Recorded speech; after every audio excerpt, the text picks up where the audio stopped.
உன்னுடைய டேலண்ட இந்த சமுதாயத்துக்கு நீ காட்டு என்று அந்த பெண் பேசியிருக்கிறார். My another friend in this industry messaged me and she said, Mia, pull your fucking head in. You are so fucking privileged. அத மேற்கொண்டு இந்த மியாசி என்ற இளம் பெண் என்ன செய்திருக்கிறார் என்றால், தன்னுடைய புதிதாக தனக்கென்ற ஒரு சோசியல் மீடியா பக்கத்த உருவாக்குறார். உருவாக்கி Instagramல போஸ்ட் போடுறார். சில மாதங்கள்லயே பல மில்லியன் வியூஸ். எப்படி? பல வருடங்களாக நிறைய இளைஞர்கள் எத்தனையோ திறமைகளை காட்டிக் கொண்டிருக்கிறார்கள். 10,000 வியூஸுக்கே அல்லோலப்பட்டுக் கொண்டிருக்கிறார்கள். ஆனால் அந்த பெண்ணுக்கு மட்டும் எப்படி மிக குறுகிய காலத்திலேயே பல மில்லியன் வியூஸ் வரத் தொடங்கியது?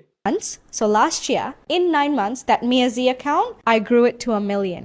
நானும் அந்த பெண் சொன்ன உடனே அப்படி என்ன திறமையை காட்டிக்கிறான்னு அந்த இன்ஸ்டாகிராம் ஐடியை சர்ச் பண்ணி பார்த்தேன். பார்க்கத்தான் தெரிஞ்சது அந்த பெண்ணுடைய திறமை. அந்த ஒரு ஆங்கர் கேட்ட கேள்விக்கு அந்த பெண் அளித்த பதில், தனக்கு இந்த உலகிலேயே மிகவும் விரும்பிய தொழிலாக இருப்பது பாலியல் தொழில். அத நிறைய வடிவங்கள்ல கூறலாம். முறையாக கூறணும் என்றால் பாலியல் தொழில். அந்த பெண் கூறியது வேற வேற பெயர்களை வைத்து.